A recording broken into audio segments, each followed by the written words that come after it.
Umuwi sa Denmark ng Pinas dahil nagkaroon ng malubhang sakit ang kanyang lola.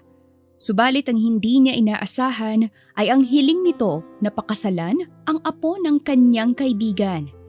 Wala sana itong kaso sa binata, subalit simula nang makita niya ito ay sumakit ng matindi ang ulo niya.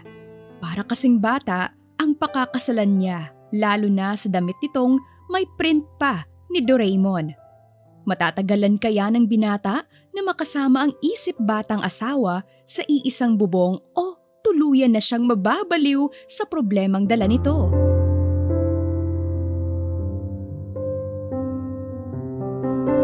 Good morning, sir. May tumatawag po kasi sa cellphone niyo po. Naiwan sa ibabaw ng lamesa. Mukha po kasing importante kaya naman po dinala ko na po rito. Ani ng Filipinong kasambahay ng binatang payapang nakahiga sa malambot na kama habang yakap ang kasintahan na hubot-hubad sa ilalim ng puting comforter. Ang binatang ito ay si Denmark, ang nag-iisang apo ng pamilyang Santibanez at kasalukuyang naninirahan sa ibang bansa upang palakaran ang kumpanyang iniwan ng kanyang ama. Nakayukong inabot ng katulong ang cellphone sa binata bago ito sumibat paalis. Nagtaka naman si Denmark nang makita ang pangalan ng kanyang abuela na nasa Pilipinas ngayon. Tumayo muna siya at nagtungo sa veranda ng mansyon bago nagsinde ng isang sigarilyo. Lola, kamusta ka na? May problema ba?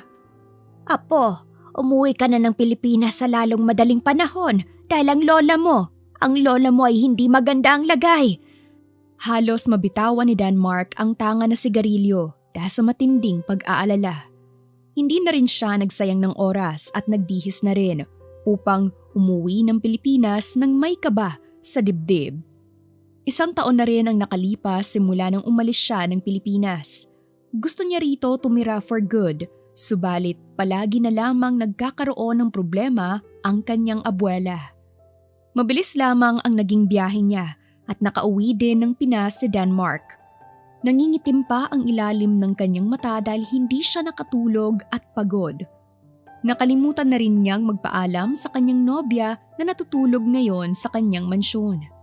Mabilis din siyang sinalubong ng mga kasambahay, lalo na si Nanay Ruben. Ala, Apo Denmark, mabuti naman at nakauwi ka na. Alam mo ba na matagal ka nang inaantay ng lola mo? Hindi naging maganda ang lagay niya, kaya naman nagpasya na kami na tawagan ka. Ano bang nangyari, Nay? 1 taon lang naman akong nawala, pero ilang beses na to. Hindi ko rin alam, Apo. Ang kalagayan ng lola mo ay hindi raw maganda. Nasa loob siya ng silid niya at nagpapahinga dahil walang humpay sa pag-iyak. Mas lalong nangamba si Denmark, kaya naman dali-dali siyang nagtungo sa silid ng kanyang lola. Naawa siya sa lagay nito dahil talaga naman na namayat ito at hinang-hina ngayon. Abuela? Aniya sa kanyang lola, kaya naman iminulat ng matanda ang kanyang mga mata. Apo, ang gwapo kong apo. What happened? Ano bang nangyari at tumantong ka sa ganito? Ang sabi ko naman hindi ba na sumama ka na sa akin sa ibang bansa?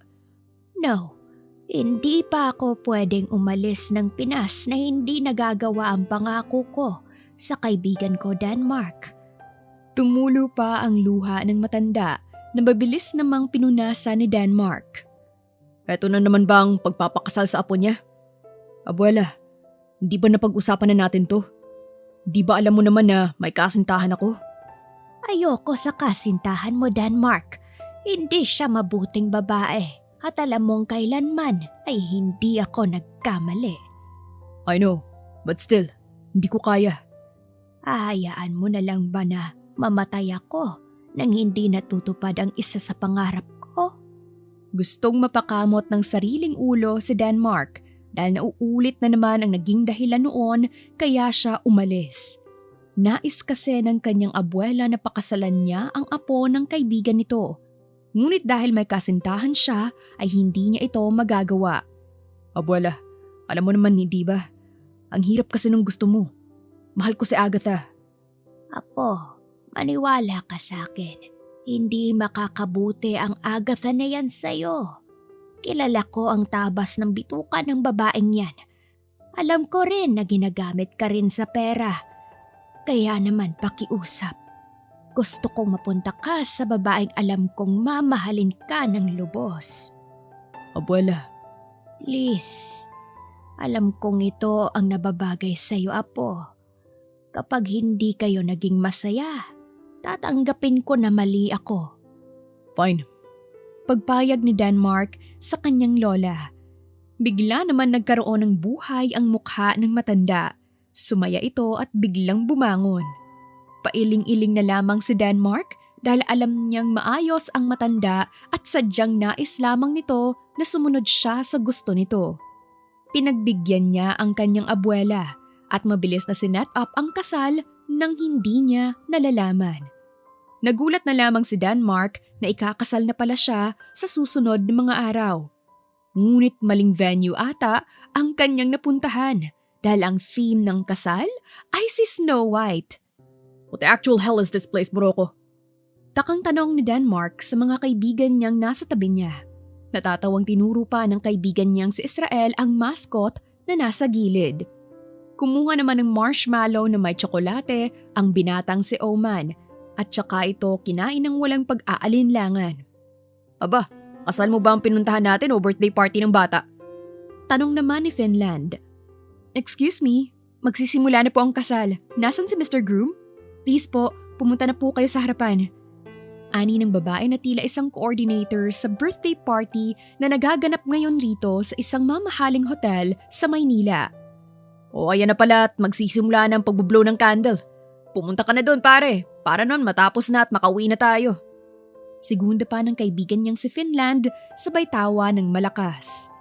Wala nang nagawa pa si Denmark kundi ang tumungo sa harapan kung saan naroon ang pari na nakasuot pa ng bunny headband. Alangan din ang mukha nito, subalit tila walang magawa. Hanggang sa biglang tumugtog ang theme song ni Sofia the First at isang babaeng nakasuot ng gown ni Snow White ang lumabas sa pintuan ng venue. Nanlaki ang mata ni Denmark nang masilayan ang mapapangasawa. Napakaganda nito sa ayos tila isang prinsesa nga talaga. Subalit hindi siya natutuwa dahil sa trip nito sa kasal nila. Gusto niyang lumipad paalis ng lugar na iyon nang lumabas pa ang 7 duwende na nakasunod sa babae. Oh God, ano itong pinasok kong kabaliwan? Mahina pang sabi ni Denmark sa sarili bago lumapit sa kanya ang mapapangasawa ng may malapad na ngiti. Hi po asawa ko, hindi ko alam na ang gwapo mo pala. Yeah, whatever woman. Pwede na bang umpisahan ng kalokohang kasal na to? May gagawin pa kasi ako sa kumpanya. Walang ganang sabi nito sa pari, kaya agarang umayos ng tayo ito at sinimula ng kasal. Ikaw ba, babae, tinatanggap mo ba ang lalaking ito upang maging kabiyak sa hirap at ginhawa, sa problema at saya? Handa ka bang magutom? Father, bakit naman kami magugutom? Hindi mo ba alam na may milyon ako sa bangko? Hindi kami magugutom ni asawa ko. Uulitin ko ang tanong. Tinatanggap mo ba ang lalaking ito upang maging kabiyak? Oo naman po, Father. Kaya nga po ako nandito para pakasalan siya eh. Putol na naman ang babae sa sasabihin ng pari. Halos mapakamot sa ulo si Denmark dahil sa kakulitan ng asawa. Dinig din kasi niya ang mahihinang hagikgik ng mga kaibigan na nasa tabi lamang nila. Ikaw ba lalaki, tinatanggap mo ba ang babaeng ito upang maging asawa mo? Aalagaan mo, iingatan at yes. Ang bastos mo naman asawa ko, hindi mo ba nakikita na hindi pa tapos magsalita si Father? Suway pa nito kay Denmark bago bumaling ng tingin sa pari at humingi ng pasensya. Kaya mo yan pare! Hiyaw pa ng mga kaibigan niya kaya pinanlisikan niya ng mga mata ang mga ito. Pwede bang manahimik ka babae? Dahil hindi na ako natutuwa sa kasal na to at sa pagiging pakialamera mo. Pero wala akong ginagawang masama. Masama na itong pakasalan ka, kaya manahimik ka na. At hayaan mong matapos ang kasal na ito para makaalis na ako. Okay, Father. Sige na po at ituloy na po natin. Sabi pa ng babae kaya naman muling itinuloy ang kasal. Ngunit noong sabihin ng pari na, "You may now kiss the bride," biglang nangasim ang mukha ni Denmark. Bigla na lamang kasi lumapit ang duwende sa flower girl nito at inabot ang isang mansanas. Kinagat ito ng asawa at biglang humiga sa higaan na napapalibutan ng mga bulaklak. Napanganga siya sa kabaliwan ng napili ng kanyang lola na mapangasawa. Ano pang ginagawa mo, asawa ko? Kiss mo na ako, dali! What the? Iyan na lamang ang sinabi niya bago niya iniwan ito at sumibat sa sariling kasal. Tawa naman ng tawa ang mga kaibigan niya na sumunod sa kanya paalis. Hindi siya nilubayan ng mga ito hanggang sa lumipas ang 1 linggo. Samantala, hindi naman mapakali si Syria dahil hindi pa umuwi ang asawa niya. Suot pa naman niya ang pares niyang pajama na may drawing na si Winnie the Pooh. Matapos kasi nilang ikasal, hindi na muling nagparamdam ang asawa niya. Kaya nagpasya siya na pumunta ng kusa sa mansyon nito upang ilipat ang mga gamit niya dahil na rin sa utos ng kanyang lola. Iha, pasensya ka na at wala pa ang alaga ko. Baka maraming trabaho sa office kaya naman mamaya pa siya uuwi. Okay lang po ate at maghihintay ako. Nakangiti pa niyang sabi. Siya si Syria, ang nag-iisang apo ng mayamang pamilya sa Asia. Subalit si Syria ay may kakaibang hilig ito sa mga pambatang damit at laruan. Sa edad niyang 26, para pa rin itong bata kung umakto. Ngunit sa kabila nito, maraming mga tao ang nagmamahal sa kanya dahil busilak din talaga ang kalooban niya. Alertong bumaling ng tingin si Syria sa malaking pintuan nang lumangit-ngit ang doorknob nito. Bumungad sa kanya ang kanyang asawa na tila pagod at stress dahil na rin siguro sa dami ng trabaho nito sa opisina. Nagtama pa ang kanilang mga mata at ang kanina niyang kampanteng mukha ay napalitan ng pagtataka. What are you doing here? Aniya. Asawa mo ko? Hindi ba dapat lang na magkasama tayo sa iisang bahay? Tsaka hindi mo kasi ako sinundo sa bahay ko, kaya naman ako nang nagpunta. No, hindi ka dapat nandito sa mansyon ko. Bakit naman? Bakit? Bawal ba na nandito ako? Asawa mo ko, no? Asawa kita, sa papel. Hiyaw pa nito. Hindi naman sinasadya ni Denmark na tumaas ang boses niya sa asawa. Namilog pa ang mga mata ng babae bago nangilid ang mga luha nito. Alertong lumapit si Denmark's asawa na umiiyak ngayon dahil sa pagtaas lamang ng boses. I'm sorry. Hindi ko sinasadya na sigawan ka. It's just that pagod at nagulat lang ako. Bakit pa pakiramdam ko? Ayaw mo sa akin? Dahil ba hindi ako maganda? Of course not. Napakaganda mo. Muli na naman nagulat si Denmark nang lumabas iyon sa sarili niyang bibig. Mabilis pa siyang lumayo dahil halos nakayakap na siya rito. Kung ganon, bakit hindi mo ako sinundo? Bakit mo ako sinigawan? Hindi ko lang inaasahan ang lahat ng to. Pero mag-asawa tayo. Sa papel. Pero gusto kita. Ani pa ni Syria. Di kita gusto. Why are you crying? May inis na namang sabi nito kaya mas lalong napaiyak ng malakas ang babae. Sa huli, walang nagawa si Denmark kundi ang lapitan at yakapin ang asawa na umiiyak pa rin ngayon. Labag man ito sa loob ni Denmark na aluhin itong asawa niya, ay hindi niya ito matiis. Tumagal ang yakapan nila hanggang sa maramdaman ni Denmark na maayos na ang asawa. Lalayuan na sana niya ito nang higpitan ni Syria ang yakap nito sa kanya. Let go. Ayaw. Syria, I said let go. At pumasok ka na sa kwarto natin kung inaanto ka na. Gusto pa kitang yakapin. Ngumuso pa ang babae. Kaysa makaramdam ng inis si Denmark dito ay nakyutan pa ito sa asawa. Napatitig pa siya sa mapulang labi ng asawa na bahagyang nakaawang ngayon. Okay lang na yakapin kita, hindi ba? Asawa ko. Napatingala na lamang si Denmark dahil pakiramdam niya ay nauubos na ang PC niya sa asawa. Mukha man itong bata sa suot, hindi talaga niya maitatanggi na napakaganda ng asawa. Kundi lamang ito isip bata ay panigurado na mahuhulog ang loob niya. Ngunit sa isipin na may nobya siyang nag-aantay sa ibang bansa, iyon ang hindi niya dapat gawin. Fine, 5 minutes. And please let me go. Dahil gusto ko nang magpahinga dahil pagod na ako. Matapos ang maramdaming yakapan nilang dalawa, binitawan na rin ni Syria ang asawa. Kitang-kita niya ang pagod nito, kaya naman hinayaan na lamang niya. Nakaramdam siya ng lungkot dahil hindi niya naipakita ang mga niluto niya para dito, ngunit naiintindihan niya iyon. Babalik na rin sana siya sa silid nila nang maramdaman ang pag-vibrate ng cellphone sa bulsa niya. Mabilis niya itong kinuha at nakita niya ang pangalan ng kanyang kaibigan na si Hillary. Wala siyang pagdadalawang isip na sinagot ito. Loka, kanina pa ako tawag ng tawag sa'yo. Nandito na ako sa Pinas, kaya naman baka gusto mo akong tulungan na mag-bar ngayong gabi. Namiss kita, loka ka ha? Dahil isang buwan din tayong hindi nagkitang dalawa. Hindi ako pwede ngayong gabi dahil nandito ang asawa ko. What? Asawa? Ano bang sinasabi mo dyan na? Anong asawang pinagsasabi mo? Puntahan mo ako ngayon din dahil marami kang dapat na sabihin sa akin. Sigaw ng kaibigan niya bago ibinaba ang tawag. Lumipas ang 2 oras at nagpa siya si Denmark na lumabas ng silid upang silipin sana ang asawa. Hindi kasi ito sumunod sa kanya sa silid nila at inaamin niya na nakakaramdam siya ng kuryosidad kung ano ang ginagawa nito. Punas-punas pa ang buhok niya gamit ang tuwalya, lumabas siya ng silid. Napangiwi pa siya nang makita ang mga laruan ng asawa na para talagang bata. Ngunit nagtataka siya dahil napakatahimik ng buong mansyon. Syria? Tawag pa niya sa pangalan nito, ngunit walang sumagot. Sinuong niya ang buong mansyon, subalit wala talagang Syria ang naroon.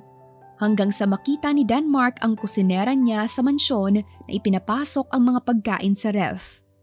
Sir, nako, kakain ka ba? Pasensya na at inilagay ko na ang mga pagkain sa ref dahil utos ni Syria. Ikaw nagluto nito, ya?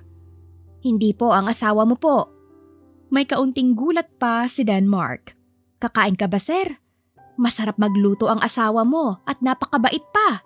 Hindi ko nga alam kung saan siya galing dahil tila hulog siya ng langit. Sige na, ya, pakihain na ang mga yan at kakain na ako. Agad namang sumunod ang katulong niya at inilapag ang 3 putahe ng ulam sa lamesa. Menudo, kaldereta at chapsuy ang mga niluto ng asawa. Unang subo pa lang niya ay bigla na lamang nanlaki ang mga mata niya sa sarap nito. Hindi niya inaasahan na magaling palang magluto ang asawa hanggang sa hindi niya namalayan na naubos niya na ang lahat ng putahe. Muli pa siyang napabalikwas ng pagkakaupo nang bigla na lamang lumabas ang asawa mula sa kung saan. Malapad ang pagkakangiti nito sa kanya habang dala ang manika nito. Nakaramdam naman ng matinding kahihiyan si Denmark kaya nagpanggap siyang nauubo dahil hindi raw masarap ang pagkain. Hindi masarap at sobrang alat. Talaga ba? Halos ubusin mo na nga yung niluto ko tapos hindi masarap. Bakit hindi ka na lang kaya magpasalamat at sabihin na masarap ang luto ko? Di nga masarap. At saka malay ko bang luto mo ito? Masama bang kumain sa mga pagkain na nakikita ko sa kusina? Nagsusungit pa nitong sabi. Bakit ba ang init ng ulo mo, mahal? Nagtatanong lang naman ako eh. Maiwan na nga kita dyan at papasok na ako sa kwarto natin. Akmang aalis na ang asawa nang bigla itong pigilan ni Denmark. Nagtataka naman si Syria na humarap sa kanya. Bakit? May sasabihin ka ba sa akin? Saan ka galing? Bakit hindi kita nakita kanina? Kanina pa kita hinahanap. Lumabas ako. Nang ganitong oras? 12:00 na ng gabi, Syria. Nangunot pa ang magkabilang kilay ng lalaki subalit kaysa matakot ang babae, mas lalo itong humagikgik dahil sa kilig. Anong tinatawa-tawa mo dyan? Hindi ako nakikipagbiruan. Hindi safe ang paglalabas-labas mo sa gabi. Lalo na at wala kang kasama. At saka bakit ka ba lumalabas nang hindi nagpapaalam sa akin, ha? Mukha itong tunay na asawa habang pinapagalitan ang babae. Opo, hindi na po ako uulit lalabas nang hindi nagpapaalam. Kasama ko naman ang kaibigan kong si Hillary, kaya naman huwag kang mag-alala. Tara na. Gusto ko nang matulog dahil hindi maganda sa baby ang nagpupuyat. Ani naman ni Syria. Napatigil sa paglalakad at mas lalong nangunot ang kilay ni Denmark dahil sa sinabi niya. Pinasadahan pa niya ng tingin ng asawa na para bang pinagtaksilan siya nito. What do you mean, baby? Anong baby? Buntis ka? Pero hindi pa tayo nag-honeymoon. Sino namang nagsabi na buntis ako? Takang tanong at puno ng kainosentehan na tanong ni Syria. Ikaw, sabi mo masama sa baby ang nagpupuyat kaya sabihin mo sa akin ngayon din. Are you cheating on me? Hindi Ang baby na tinutukoy ko ay ako. Masama sa akin ang nagpupuyat kaya naman dapat na tayong matulog. Napanganga si Denmark dahil sa kahihiyan na nararamdaman. Kaysa antayin pa ang asawa ay nauna na siyang naglakad papasok ng silid nila. Namumula ang kanyang tenga dahil sa pagkapahiya. Isama na rin ang asawa niyang ubod ng kulit at palagi na lamang siyang pinipilit na gawin ang mga bagay na hindi niya naman talaga ginagawa. Lumipas ng 1 buwan ang pagsasama ni Denmark at Syria sa iisang bubong, subalit naging madalas ang hindi pag-uwi ni Denmark sa asawa. Madalas din niya itong iwasan kahit na nalalaman niyang nasa labas ito ng kumpanya niya. Naging usap-usapan din ang asawa sa buong kumpanya, subalit mabilis niya itong nagawa ng paraan. Bakit kasi hindi mo pa kausapin? O bakit kasi hindi ka pa umuwi sa bahay niyo? Paano kung malaman niya ng abuela mo? Paano na? Tanong ng kaibigan niyang si Morocco. Di mo kasi ako maintindihan dahil ang kasal na ito ay isang malaking kalokohan. Sagot naman ni Denmark habang hinihilot ang sentido niyang sumasakit ngayon. Ilang araw na rin kasi siyang walang tulog kaya naman sumama ng husto ang pakiramdam niya. Ano bang ayaw mo sa asawa mo? Napakabait naman at maganda. Hindi nga lang natin alam ang trip niya sa buhay pero sa tingin ko naman isa siyang mabuting tao. Mabuting tao? Para nga siyang baliw sa suot niya araw-araw. Tapos sino bang matutuwa kung ang asawa mo daig pa ang bata? Pero balita ko kasi sa asawa mo ay hindi naman talaga siya ganyan. Alam mo ba yung mga cosplayer? Sa tingin ko, ganyan siya. Sagot pa ni Morocco sa kaibigan. Sila lamang ang nasa loob ng opisina ni Denmark.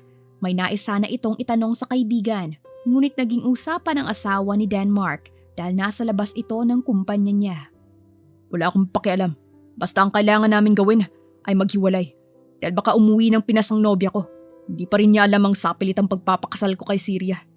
Yan ang dapat mong katakutan pare. 2 babae ang pinagsasabay mo. Pero mas maigi kung putulin mo na ang koneksyon mo kay Agatha. Hindi rin talaga maganda ang tingin ko sa babaeng yan eh. Ani ni Morocco na siyang nagpaasim lalo sa mukha ni Denmark. Kung pagsasalitaan mo ng hindi maganda ang nobya ko, mas mabuti pang umalis ka na sa opisina ko. Matigas ang pagkakabigkas ni Denmark kaya naman wala nang nagawa pa ang kaibigan niya kundi ang iwan siya. Muli siyang napahawak sa kanyang ulo nang maramdaman niya ang matinding pagsakit nito. Sakit na hindi niya kayang tagalan. Idagdag pa ang mainit niyang pakiramdam. Matapos ang maghapong trabaho, hindi na namalaya ni Denmark na umuwi ng mansyon. Samantala, tahimik namang naghihintay si Syria sa living room na madalas niyang ginagawa sa loob ng ilang araw. Hindi kasi umuuwi ang asawa niya at labis ang pag-aalala niya rito. Sinubukan niyang puntahan ito sa opisina, ngunit ang sabi ng assistant ng asawa ay abala daw ito sa mga shareholders. Naiintindihan ni Syria ang sitwasyon nila ni Denmark. Hindi siya mahal ng asawa at ganoon din naman siya. Subalit sa paglipas ng mga araw, unti-unti niyang nakikita ang sarili na nagugustuhan na ito. Binitawan na muna niya ang teddy bear na regalo ng kanyang lolo at naligo upang kapag suot ng malinis na pares ng pajama. Mukhang hindi na naman uuwi ang magaling niyang asawa kaya naman hindi niya na ito aantayin pa. Matapos ang pagligo niya, napansin niya si Denmark na pagewang-gewang papasok ng silid nila. Namumula ang mukha at namumutla kaya naman mabilis niya itong nilapitan. Halos mapangiwi si Syria nang mahawakan ang mainit na balat ng asawa. Bakit ang init mo? Kailan ka pa may lagnat ha? Masakit ang ulo ko, Agatha.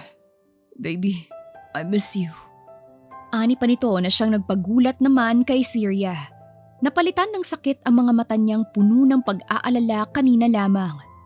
Bakit hindi ka nagsabi na may lagnat ka pala? Eh di sana nakapagluto ako ng sopas at nakapaghanda ako ng mga gamot mo. Baby, I miss you. Hindi ako si baby, kaya sagutin mo muna ang tanong ko kung bakit hindi ka umuwi ng bahay. Tsaka bakit mo kasi pinapagod ang sarili mo? Hindi ka naman si Superman para hindi magkasakit ah. Patuloy pa rin ang paninermo ni Syria sa asawa kahit na gusto nang pumatak ang mga luha niya dahil pangalan ng ibang babae ang binabanggit nito. Agatha. Syria, iyan ang pangalan ko, Denmark. Mahinang bulong niya bago siya nagpasya na kumuha ng basin at bimpo. Hinalamusan niya ang asawa at binihisan ito. Nang matapos siya, Sinunod niya ang pagluluto ng sopas upang may makain ito sa oras na magising. So cold. Reklamo pa nito at mas lalong namaluktot sa comforter. Pinatay naman ni Syria ang aircon at niyakap ito ng sobrang higpit hanggang sa tuluyan na rin siyang kainin ng antok dahil sa pagod sa pag-aalaga sa asawa. Nagising naman si Denmark nang maramdaman ang pagkalam ng kanyang sikmura. Nagulat pa siya nang mahulog ang natuyong bimpo sa noon niya. Kasunod ang mabigat na braso na nakadantay naman sa sikmura niya. Nakita niya si Syria na mahimbing na natutulog sa bisig niya. Hindi napigilan ni Denmark na mapangiti dahil napakaamo talaga ng mukha ng asawa. Naalala niya ang nangyari kagabi dahil ito ang nag-alaga sa kanya. Hindi niya iyon inaasahan dahil pansin niya ang malungkot na mukha nito marahil sa pagbanggit niya ng hindi sinasadya sa pangalan ng kasintahan. Nang makabangon siya mula sa pagkakahiga, medyo ramdam pa rin niya ang hilo. Ngunit kailangan pa rin niyang pumasok sa opisina dahil may mga kailangan siyang gawin. Ngunit ganoon na lamang ang gulat niya nang makita ang mga papeles na pilit niyang tinatapos kahapon. Bukas din ang laptop niya at maayos na rin ang presentation na dapat ay tatapusin niya ngayong araw. Isa-isa niya iyong tiningnan at tama ang lahat ng naroroon. Hindi tuloy mapigilan ni Denmark na balingan ng tingin ang asawang mahimbing na natutulog sa kama. Sino ka ba talaga? Mahina pa niyang tanong sa kawalan bago siya nagpasyang bumaba sa kusina. Hindi na siya nagulat nang makarating sa kusina dahil may sopas nga roon at gamot. Napangiti na lamang si Denmark ng payak bago kumain. Nang matapos siya na rin ang naghugas ng plato at pinagluto ng simpleng agahan ang asawa. Hindi pa siya tuluyang natatapos nang makarinig siya ng tila na hulog sa hagdan. Nang silipin niya ito, nagulat siya na makita si Syria na tanga ng ulo habang nakahiga sa malamig na lapag. Anong ginagawa mo dyan? Di mo ba alam na hindi naman yan higaan? Kasi naman, akala ko umalis ka na. Nakanguso pa nitong sabi. Bakit naman ako aalis? Hindi maganda ang pakiramdam ko. Kaya naman hindi ako aalis. Eh di, makakasama kita ng ilang araw? Ang taas din kasi ng lagnat mo. Kaya naman, hindi ka pwedeng magtrabaho ng ilang araw. Hindi ko pwedeng pabayaan ang kumpanya ko. Kaya nga ginawa ko na yung trabaho mo para hindi ka na mahirapan. Tungkol dyan, gusto ko mapasalamat. Sa unang pagkakataon, ngumiti ng totoo si Denmark. Kaya naman, hindi napigilan ni Syria ang matulala at pamulahan ng pisngi. Napansin iyon ni Denmark, kaya naman mas ginanahan siyang inisin ang asawa. Inilapit niya ang kanyang mukha rito na siyang mas lalong kinapula ng pisngi ni Syria. Ilayo mo yung mukha mo sa akin ha, hindi pa ako nagtutoothbrush. So, bawal bang titigan ng asawa ko? Hindi ko ba siya pwedeng halikan? Mas lalong nanlaki naman ang mata ni Syria dahil sa kanyang sinabi. Gustong bumunghalit ng tawa si Denmark, subalit pinigil niya ito dahil nag-e-enjoy siyang inisin ito. Halikan? Bakit mo naman ako hahalikan?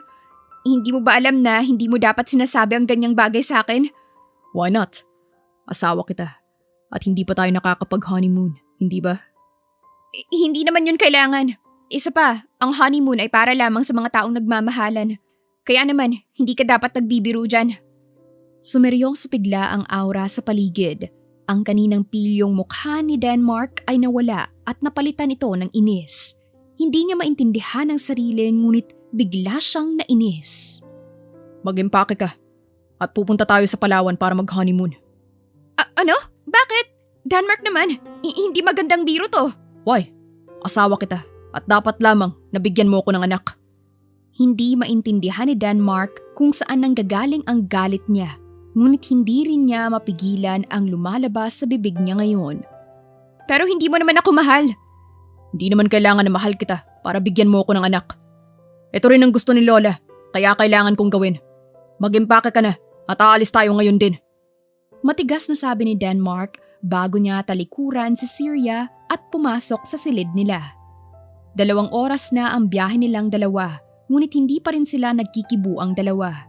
Hindi rin nagsasalita si Syria na siyang kinaiinis na ni Denmark. Ang mas lalong nagpapainit sa ulo niya ay ang ngiti ng asawa sa ibang tao, lalo na sa mga lalaking nagpapakyut rito. Gusto niyang sunugin ang mga ito sa tuwing napapatingin sa asawa. Hindi mo ba talaga ako kakausapin ha? I'm counting wife.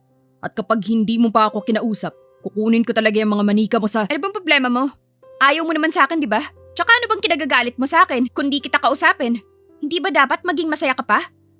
Dahil ba ito sa sinabi ko kanina? I'm sorry. Di ko marinig. Ang sabi ko sorry at nasabi ko yun. Kaya please lang. Huwag mo akong deadmahin dahil hindi naman kita pipilitin sa mga ayaw mo. Isa pa, narito tayo para na rin sa kagustuhan ni Lola. At kung ayaw mo naman, pwede naman tayong umuwi na bukas. Napatingin si Syria sa labas ng bintana at hinayaan na pakinggan ang asawa niyang magsalita. May tampo pa rin siya rito, ngunit anong magagawa niya kung ang kasal nila ay dahil lamang sa kasunduan ng kanilang mga lola? Ngunit hindi niya itatanggi na mas lalong lumalalim na ang nararamdaman niya para rito. Kaya nakaisip siya ng kalokohan. Gagawin niyang pagkakataon ng honeymoon nila upang magustuhan siya nito. Hindi rin nagtagal ay nakarating sina Denmark at Syria sa isla kung saan sila magbabakasyon ng 1 linggo. Agaran silang sinalubong ng mga tao roon, pati na ang isang dalaginding na babae na may suot na perlas na kwintas, para itong ahas na mabilis na lumingkis kay Denmark. Denmark! Ang tagal kitang hinintay na pasyalin ako rito sa isla. Kaori, ikaw ba yan? Aba, ang laki mo na.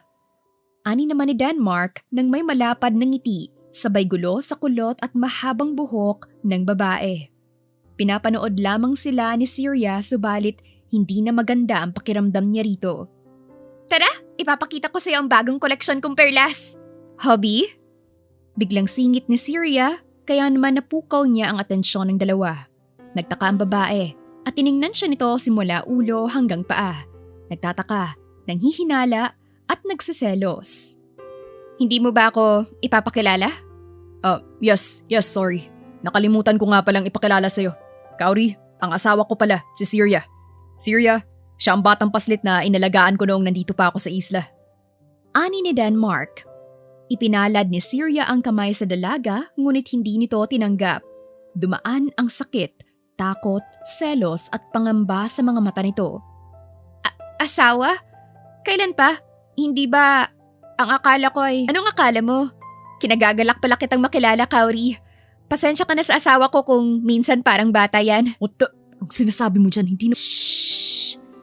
Pinatigil pa ni Syria ang asawa sa pagsasalita at muling pumaling ng tingin kay Kaori na namumula na ngayon sa selos.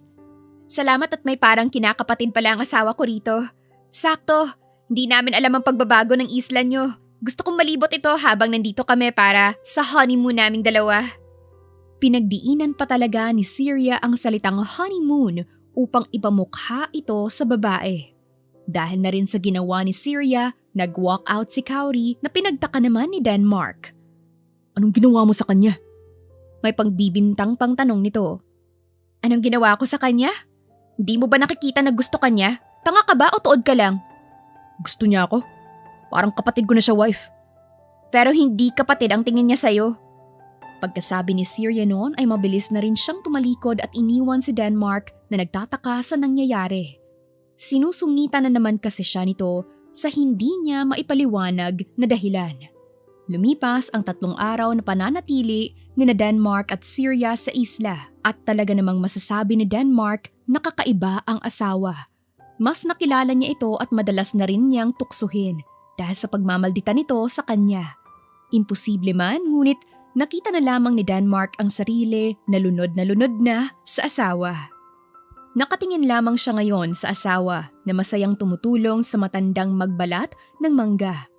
Narito naman siya sa maliit na kubo at nagpapahinga dahil sa walang patdang panghuhuli ng isda kasama ang isang matanda.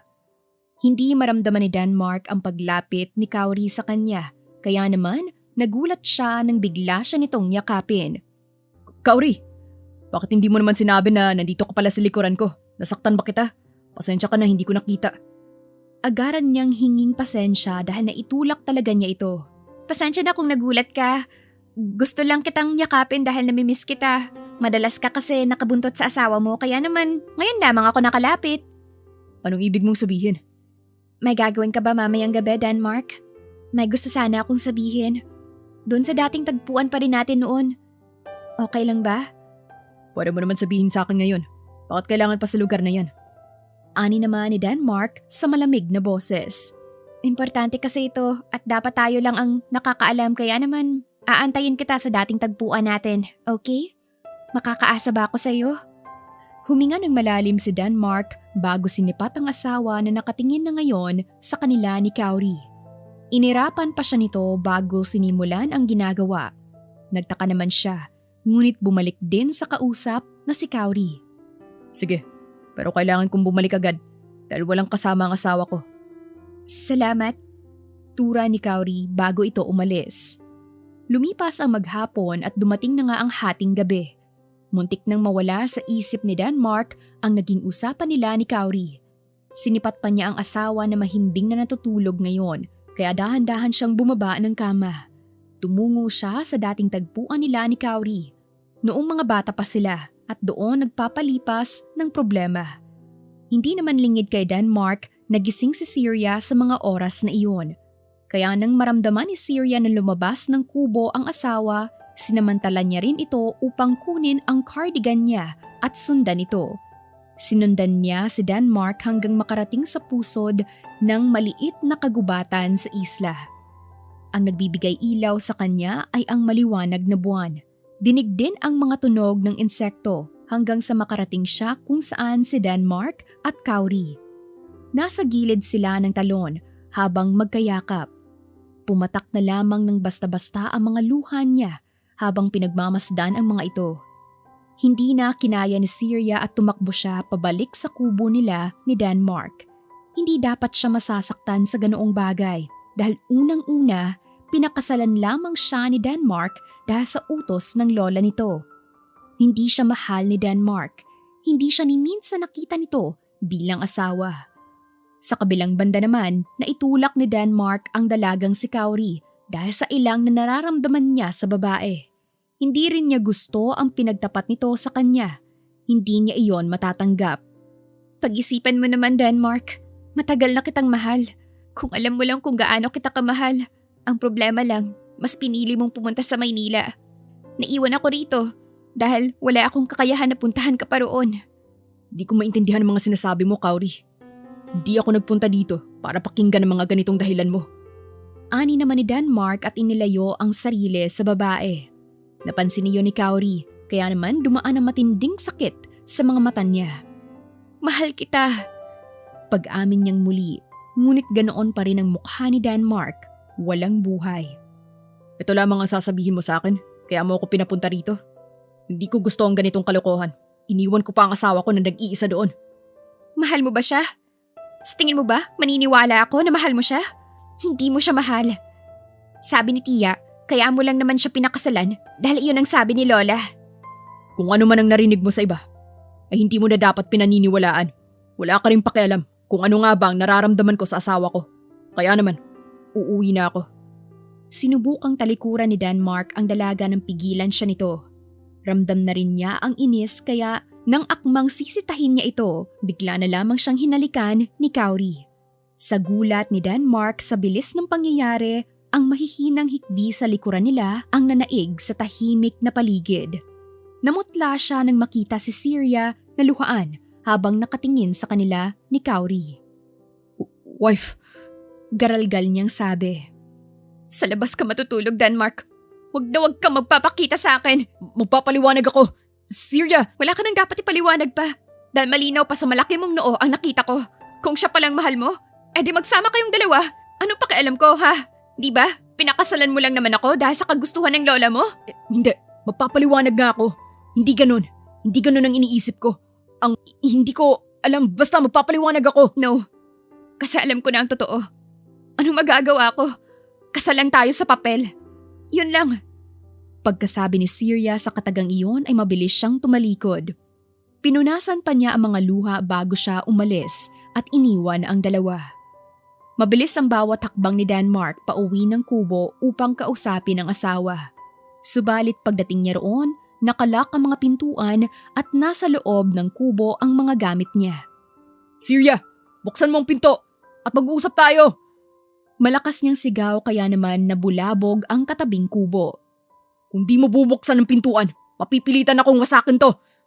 Pagbabanta pa niya, ngunit walang Syria ang nagbukas ng pintuan. Lumapit naman sa kanya ang ina ni Kauri na nag-aalala sa mag-asawa. Sa likod nito ay si Kauri na namumula pa rin ang mga mata. Iho, nag-away ba kayo ng asawa mo? Yes. Baka pwede mo siyang kausapin ng maayos. Hindi niyo kailangan magsigawan. Nag-aalala ang lahat sa inyong dalawa. Ani pa ng ginang. Di naman kasi ito mangyayari kundi dahil kay Kauri. Alam naman niya na may asawa na ako, pero bakit kailangan niya pang ipilit ang sarili niya sa akin? Ngayon, anong magagawa ng hinahon kung ayaw na akong kausapin ng asawa ko? Inis naman nasabi ni Denmark sa nagtatakang ginang. Denmark, hindi mo naman kailangan sabihin sa mama ko yun. Wala akong pakialam. Kundi dahil sa'yo, hindi ito mangyayari. Galit na talaga si Denmark, kaya bago pa siya manghamok sa labas, bumukas na ang pintuan at iniluwan nito si Syria. Wife, pumasok ka na sa loob at pasensya na po kayo sa ingay ni Denmark. Yumuko pa si Syria bago isinara ang pintuan. Mabilis na lumapit sa kanya si Denmark upang magpaliwanag nang iwasan niya ito ng tingin. Syria, pakinggan mo naman ako. Hindi ako ang humalik. Sino? Siya? Ba't di mo tinulak? Itutulak ko naman, pero nagulat ako at hindi ako naging handa. Maniwala ka sa akin na hindi ko ginusto ang halik na yun. Paliwanag ni Denmark. Oo, pero lumabas ka ng hating gabi para lang makipagkita sa kanya, hindi ba? Yun ba ang hindi ginusto? Paano mo idedepensa na hindi mo gusto kung nakipagkita ka nga? Hindi mo ako kailangang lokohin dahil alam ko naman na hindi mo naman talaga ako mahal. Hindi ba ang kasalan na ito ay kagustuhan ng lola natin? Gusto ko lang pakinggan mo ko. Pagsusumamo ni Denmark. Kitang-kita ang frustration sa mukha nito ngunit nasaktan at galit si Syria. Ano pa bang gusto mo? Ikaw ang gusto ko. Huwag na tayong maglokohan dito. Dahil hindi mo ako gusto. Kung gusto mo ako, di ko siguro to nararamdaman ngayon. Di ko alam kung paano nagsimula. Kung kailan, kung paano, pero hindi ka na mawala sa isip ko, Syria. Alam kong malaki ang kasalanan ko sa'yo pero pwede ba natin ayusin na? Gusto kong seryosohin ang kasal natin. Kung sinasabi mo lang ito dahil natatakot ka na hindi na makuha ang mana mo, huwag ka mag-alala dahil makukuha mo iyon ng walang labis at walang kulang. Syria, mahal kita. Gusto kita. Bakit ba ayaw mo kong paniwalaan ngayon? Naiintindihan ko na kung bakit ang init ng ulo ko kapag nakikipag-usap ka sa ibang lalaki.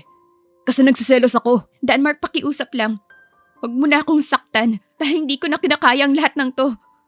Pag uwi natin ng Maynila, ipapaayos ko na ang annulment natin. Biglang dumaan ang matinding takot sa mukha ni Denmark nang marinig iyon sa babae. Di ako papayag. Bakit hindi? Eto maganda, para hindi na rin tayo mahirapan pa. Hindi. No. Ayoko. Hindi pwede.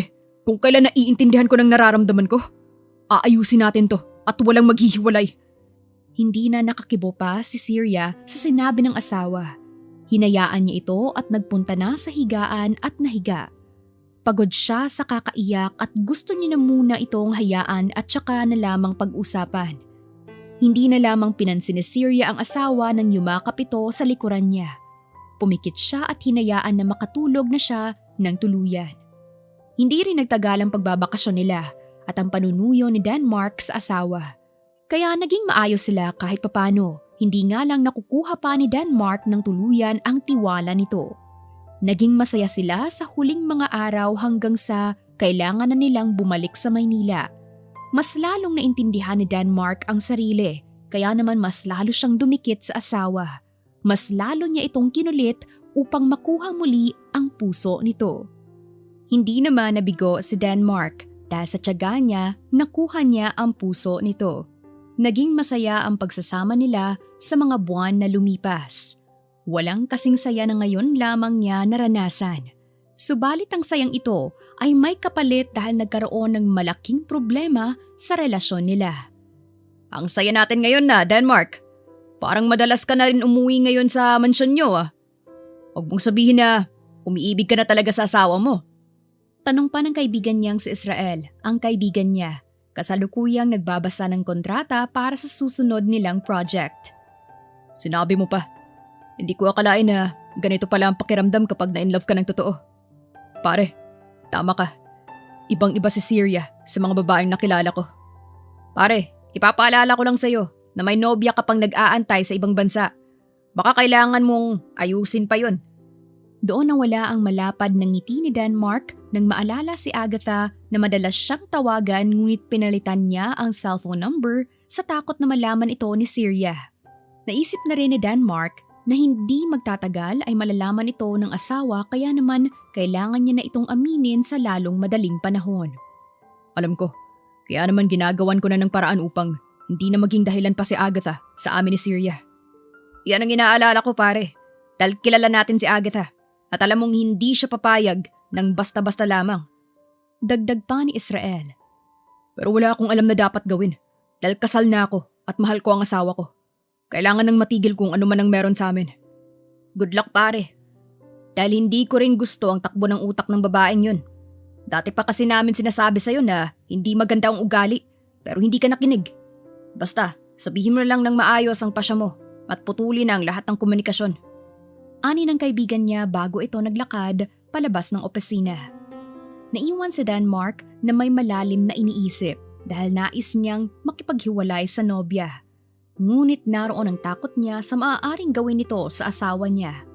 Napawi lamang ang malalim na pag-iisip nang biglang umilaw ang cellphone niya sa ibabaw ng mesa. Naka-flash ang pangalan ni Agatha kaya wala na siyang sinayang na pagkakataon pa at sinagot ito. Baby! Agarang bungad ng babae sa kabilang linya. I'm so excited na makita ka na ulit. Ilang buwan din tayong hindi nagkita at hindi mo man lang ako tinawagan o kinamusta? May pagtatampo pa ang boses nito. I'm sorry. Kailan ka lalapag ng Pinas? May gusto lang akong pag-usapan natin. Nasa Pinas ako ngayon at papunta na ako sa kondo mo. Napatayo ng biglaan si Denmark dahil sa gulat. Pinuntahan niya ang kasintahan bago pa malaman ng asawa ang lihim na itinatago niya.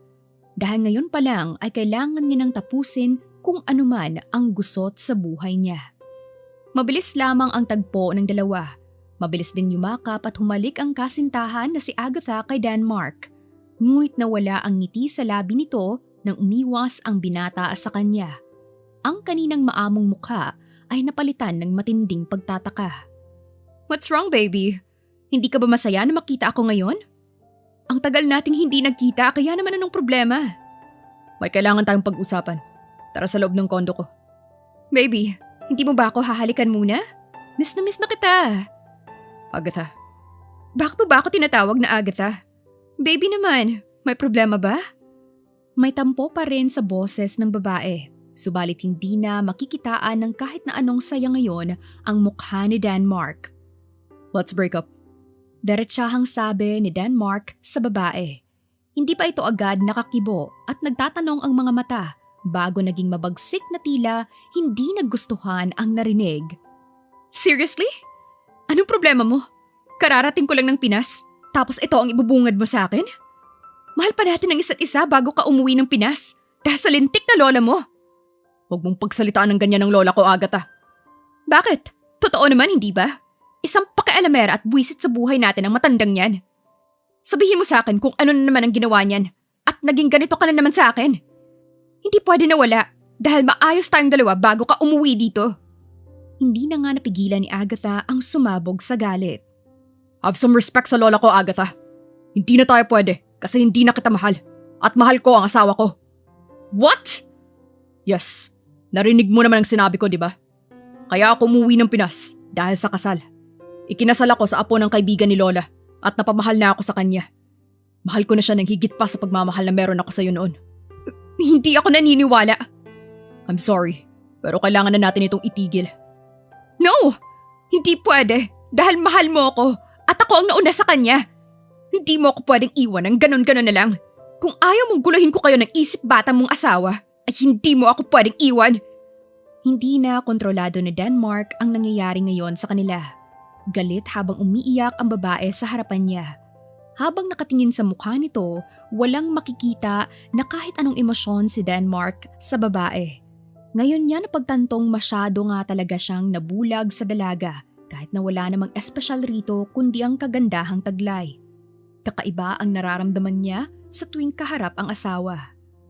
I'm sorry, pero mahal ko ang asawa ko. Kung ano man ang nagawa kong kasalanan, sorry. Ngunit hindi na mababago ang isip ko. Pinal na sabi ni Denmark at tangkang tatalikuran na ito nang muling magsalita ang babae. Kapag iniwan mo ako at sumama ka sa babaeng yan, sisiguraduhin kong sisirain ko siya. Ipapahiya ko ang babaeng yan at kahit kailan hindi ko mapapatawad ang lola mo. Kahit lumuhod pa siya sa harapan ko. Okay. Ang tanging nasagot ni Denmark bago ito tuluyang lumisan. Hindi niya napansin ang nagbabagang mga mata ni Agatha na may madilim na pinaplano pala upang pagbayarin ng dalawa sa pananakit nito sa kanya. Hindi lamang sakit, kundi ang pagsira sa plano na matagal niyang pinaghirapan. May ngiti na malapad si Denmark habang may dalang bulaklak papasok sa mansyon. Naabutan pa niya ang asawa na naglalaro na naman ng mga collection nitong mga manika. Noong una, hindi niya ito maintindihan at isip bata ang naiisip niya. Subalit sa paglipas ng mga buwan na magkasama sila, natutunan niyang tanggapin ito kahit sino pa ito.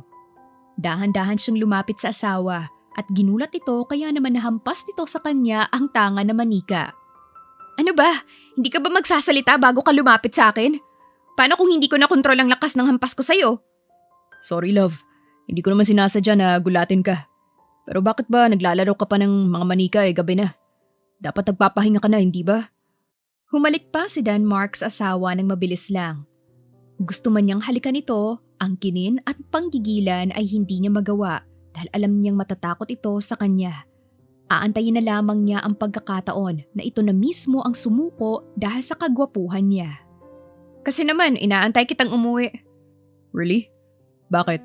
Miss mo na ba ako? Pilyo pang tinaas baba ang kilay sa babae. Paano kung sabihin kong oo? May magagawa ka ba? Tsaka ano ba yung tinatago mo sa likuran mo? Sinilip pa nito ang bouquet ng bulaklak sa likuran ni Denmark.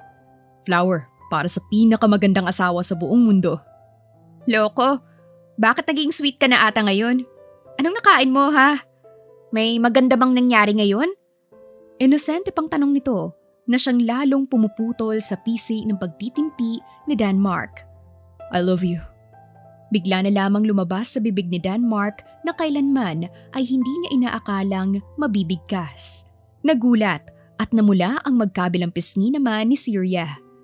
Kaya mo ba ito sinasabi dahil sa mga lola natin? Kasi okay lang naman kung hindi mo ako mahal. Basta, ayoko lang umasa at masaktan. I mean it. Mahal kita. At gagawin ko ang lahat para sa'yo. Hindi ko alam kung paano nagsimula pero mahal kita. Let's give this a try. Itong marriage natin na alam kong nagsimula sa hindi magandang simula. Gusto kong panindigan na ito. At kung ayaw mo, liligawan kita ulit. Hindi mo naman kailangan gawin yun. Kung alam mo lang kung gaano ko hinintay ang pagkakataon na ito. Mahal din kita, Denmark. Matagal na. Kaya naman oo. Gusto kong bigyan ng pagkakataon ng kasal natin. Pumatak pa ang mga luha ni Syria nang sambitin ang mga salitang iyon. Basta na lamang din siyang sinubasib ng halik ni Denmark. Tila uhaw at naghahangad pa ng higit doon. Nagpakalunod sila sa tawag ng pagmamahalan at hindi na napansin pa ang mga sumunod na pangyayari.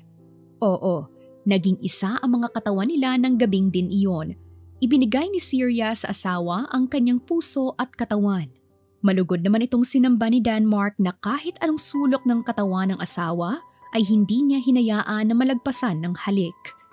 Ibinuhos nila sa pag-iisang katawan ang pagmamahal na kay tagal nilang hinangad. Lumipas ang isang buwan at mas lalong naging matatag ang pagsasama ni na Denmark at Syria. Mas lalong naging maligaya ang kasal nila, lalo na nang ipaalam nila sa pamilya ang tunay na nangyayari sa kanila.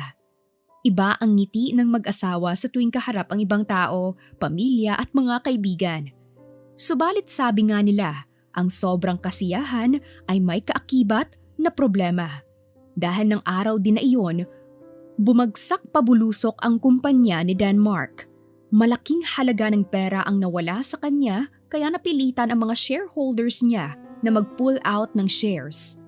may magnanakaw na nakapasok sa kumpanya niya at hindi niya alam kung sino ito. Kasabay pa ang pagkakalat ng mga larawan ng kasal nila na naging katatawanan online.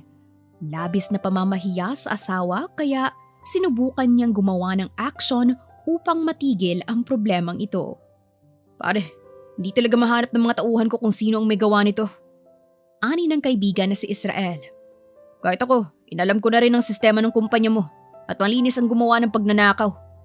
Singit naman ni Morocco. Kung ako sa'yo, kailangan mo nang sabihin sa asawa mo ang problemang to.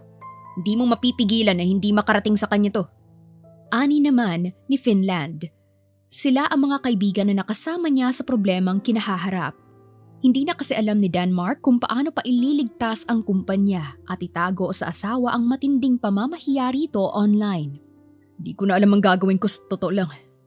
Wala akong maisip kung sino ang pwedeng gumawa nito. Isa lang naman ang naiisip ko na kayang gawin ito.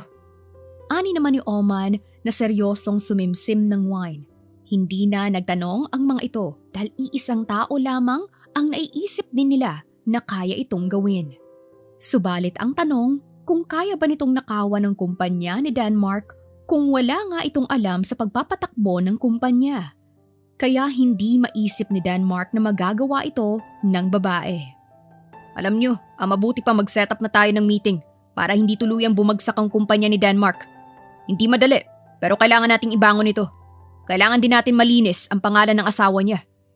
Nang araw na iyon, nag-set up ng board meeting kasama ang mga shareholders na natira. Sinubukang isalba ng lahat ang kumpanya kahit alanganin na talaga. Hindi pa tuluyang natatapos ang meeting, bigla na lamang iniluwa ng malaking pintuan si Agatha. Nakangisi ng nakakaloko habang nakatingin sa lahat. Otomatikong sumama ang tingin ng magkakaibigan nang makita nila ito. Ang kapal din talaga ng mukha mong pumunta dito Di mo ba alam na hindi ka na welcome dito? Kung hindi mo pa nakakalimutan, di ba tapos na kayo ni Denmark?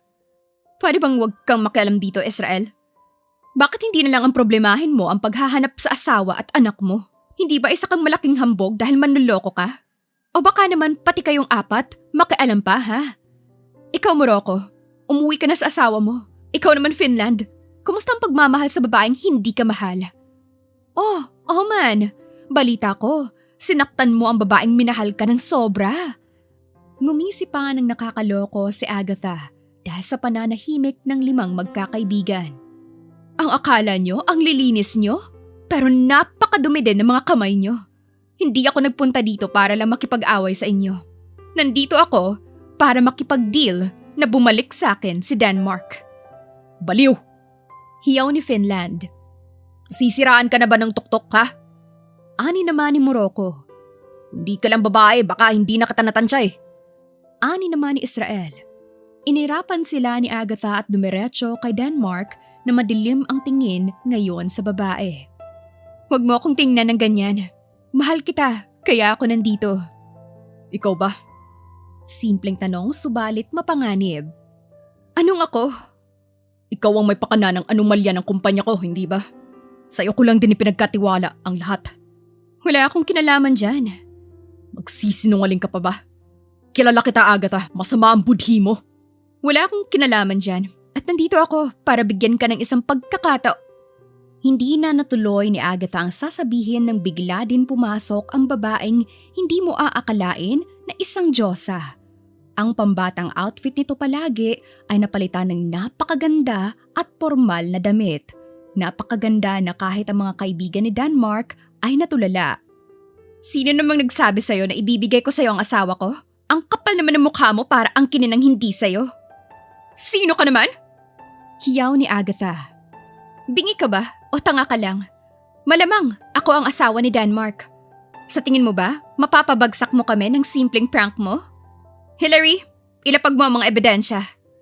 Utos pa nito sa kaibigan na agad namang sinunod nito.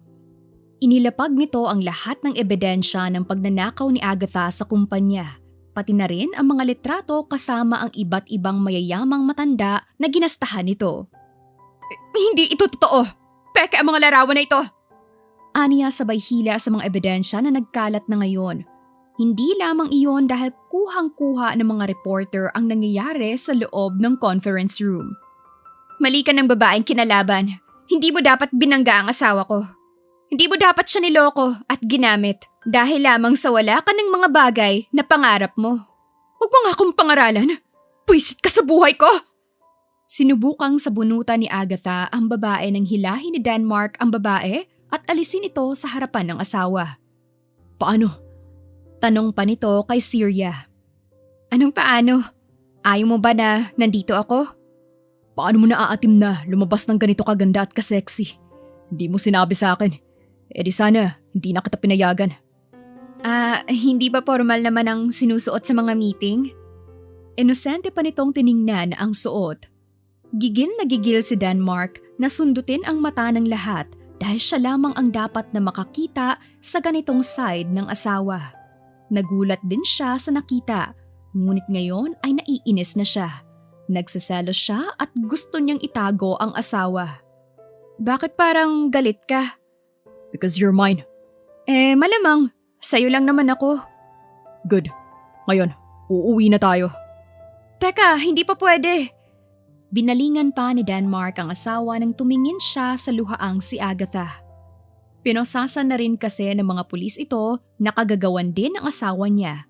May sinabi siya rito at pagkuwan ay bigla na lamang hinalikan sa harapan ng lahat. Natameme siya kasabay ng pamumula ng kanyang mga pisngi. Sa akin lang ang asawa ko. At kung gusto niyong agawin, dadaan muna kayo sa akin. Anito bago siya hinila paalis ng office na iyon. Para silang mga batang tumakbo sa pasilyo ng kumpanya palabas nito ng habol-habol ng mga reporter. Walang kasing saya ang nararamdaman nila sa mga oras na iyon dahil sa wakas natagpuan na nila ang tamang tao para sa kanila. Lumipas ang 2 taon at hindi nga binigo ni Denmark sa Syria na bigyan ito ng masayang buhay. Biniyayaan din sila ng isang supling na mas lalong nagpatibay sa relasyon nilang dalawa. Hindi man naging madali ang buhay nila pero ang masasabi nila ay naging masaya sila. Ngunit tulad ng ibang mag-asawa, nagkakaroon din sila ng matinding tampuhan. Ang sabi ko naman kasi sa'yo, kausapin mo na siya. Malay mo, kaya lang late umuwi kasi maraming ginagawa sa opisina. Hilary, tatawagan naman niya ako kung hindi siya makakauwi, hindi ba? Ilang beses na kasi tapos, madalas pa siyang pagod. Hindi na nga niya nabibigyan ng oras ang anak namin. Aniya sa kaibigan. Hindi ko rin alam ang dahilan pero sa tingin ko naman hindi ka magagawang lokohin ni Denmark. Saksi ako kung gaano kanya kamahal. Baka naman kasi may problema lang sa kumpanya kaya siya ganyan.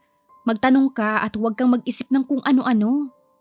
Sinubukan ko pero lagi niyang iniiba ang kwento. Alam mo, hindi ko maaatim na malaman ang totoo.